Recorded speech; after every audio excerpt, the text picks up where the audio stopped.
बहुत बहुत बधाई देता हूं।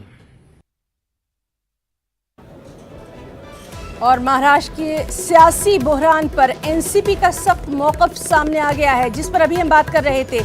शरद पवार ने उद्धव ठाकरे को सख्त मौकफ इख्तियार करने का मशवरा दिया है। शरद पवार ने यहां तक कहा है कि इख्तिदार से बाहर हुए तो जद्दोजहद के लिए तैयार रहें। देखिए, बड़ी बात यहां पर सामने आई है। महाराष्ट्र के सियासी बहरान पर एनसीपी का सख्त मौकफ। शरद पवार ने साफ तौर पर कहा है कि सख्त मौकफ इख्तियार करें उद्धव ठाकरे, और ये भी उन्होंने कहा कि इख्तिदार से बाहर हुए तो जद्दोजहद के लिए तैयार रहें। जिस तरह से लगातार हम बात कर रहे थे कि शरद पवार का क्या कुछ मौकफ रहता है, अब उनका ये वाज़ेह तौर पर मशवरा उद्धव ठाकरे के लिए सामने आ गया है।